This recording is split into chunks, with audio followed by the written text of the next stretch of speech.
Hello, welcome back. So this week I'm going to do something a little different. The Cadillac ATS lease is up this week. So I thought instead of doing a video about Stormtrooper here, I would do a video about the kind of a farewell requiem to the Cadillac, because I've had it for 3 years and it was a great car. And so you might be thinking to yourself, well, wait, if you're doing a video about the Cadillac, why aren't you leaning against the Cadillac? Because I can't. Because I totaled it last week. So stick around and I will tell you my 5 things I loved about my Cadillac ATS and how it came to leave this world. Okay. Well, first, here's what the Cadillac looks like now. Lovely. I was on my way home. It was from the dentist. It was like rush hour, rainy day, and I had a green light. I was cruising into the intersection, and someone going the other way, a kid, decided to turn left 10 feet in front of me. I mean, I was entering the intersection as he turned in front of me in the intersection. So I had zero chance to react, and so I just hit him full force. And you can see from the picture of what the car looked like that it was a pretty good, solid collision. So the Cadillac got towed away and is now, has since been towed away and moved to the State Farm, my insurance company's lot, where they're totaling it, because clearly if you look at it, there's no way they're going to fix that car. For one thing, like half of the airbags went off.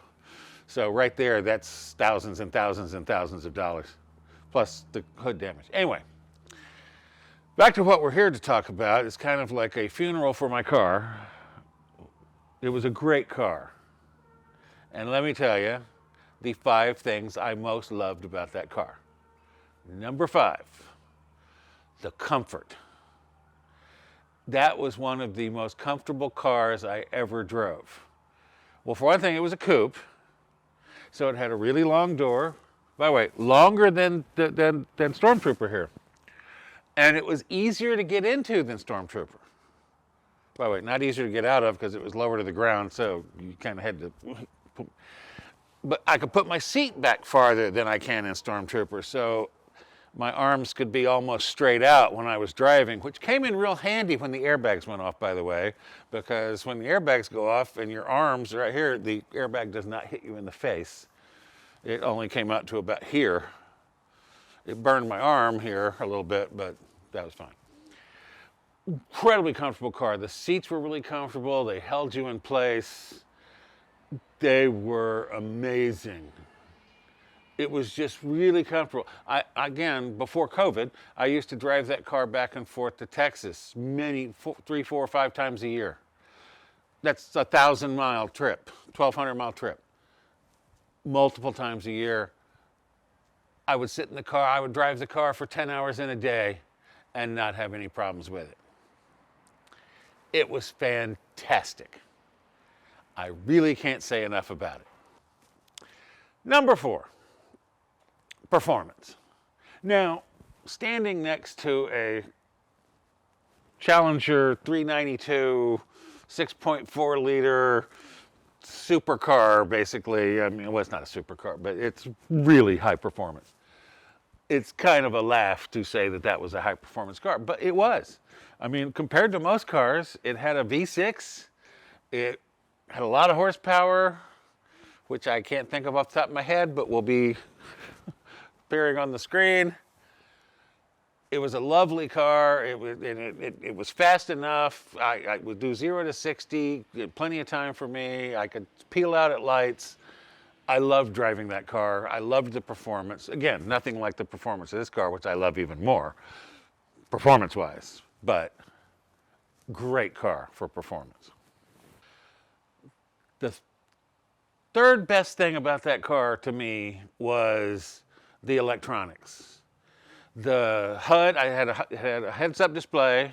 which, by the way, was not an option. Well, I think it came in a package, but it was not like on Mercedes, you have to pay separate. For a lot of cars, you have to pay for it separately. BMW, it's a separate option.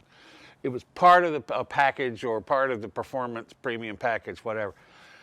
So the heads-up display, and I can't tell you how much I love a heads-up display. You just look straight out, and you see what the speed is. And by the way, if you're doing navigation, it's telling you the turn-by-turn stuff. Then you have the driver information center, which I went over in the last video when I reviewed the car, the 3-year review of the car. And the center stack, which I don't really think I talked about a lot of that, but it had a great nav system, had a great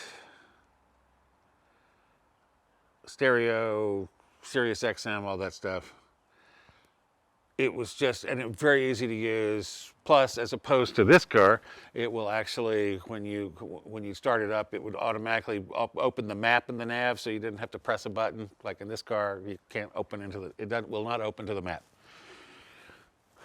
But the driver information center, so basically I had it set up where the HUD was my speed, so I never had to look down, and also navigation when I would be using the navigation. Oh, it also had CarPlay and Android Auto, but I never used that because the navigation system in the car was so good, and again, would work with the HUD, so it would tell me my turns right in front of my eyes. Then I'd keep the map on the nav system on the center console on the Q, the Cadillac User Experience. Stupid name, but great system. And then in the driver information center, I believe I showed you in the last video, and I'm going to intersperse some clips from the last video since I can't show you the car. But the driver information center, I would have like what song was playing on Sirius, so I could see what the song was. Because I always like to know when I got the radio on, I want to know who's singing the song. I want to know what the song is and who's singing it. And I don't want to take up my whole nav system. By the way, I think I showed you in the last video that you could actually have the map on half of the screen and have the music stuff on the other half of the screen. So even without using the driver information center, you could go. Well, the electronics were fabulous. I loved the nav system. I loved the driver information center. I loved everything about that. Number 2, styling. Cadillac styling, especially over the last 20 years or so, has kind of been either you love it or you hate it. The sharp, what they call, I believe they call it the art and science design, cues, with the sharp angles but now that was when they started like 20 years ago, around 2000, they came up with the art and science, and it was all sharp angles. Well, over the years, they kind of softened, and again, I will cut in some video here so you can see, but like the teardrop, the headlight, which was just gorgeous, the way, but they had like softened the sharp angle. It's still a sharp angle, but they'd softened it a little. Plus, you notice the headlight came wrapped around enough that there was a little yellow thing there, so you didn't have to have the orange side marker farther down on the fender like most cars have. It was in the headlight. I loved that, and the trunk, the back end was gorgeous, and I liked the grille, and I really love those headlights. I think it was a really beautiful car. And if they still made them, I never would have bought this. So I'm kind of glad they stopped making them, because I would have bought another ATS in a heartbeat. I would have, when this lease was up, I would have had another one ready to go, because I loved that car. And it was cheap. Okay, number 1. The number 1 thing I loved about my Cadillac ATS was the handling, the ride.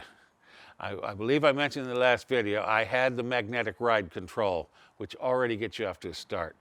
But the handling, it was like the car drove like it was on rails. You could take turns at incredible speeds, and it would never, no tire squealing, it would never let go. It was like one of the most stable things.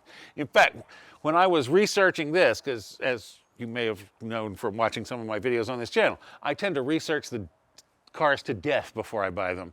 And I had researched the car. I had watched, I don't know, dozens and dozens of videos on YouTube.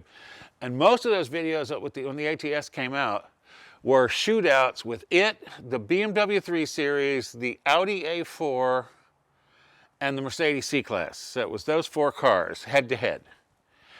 And in almost every one of them, the ATS won. It almost always won on handling. It handled better than a BMW, than an Audi, than a Mercedes.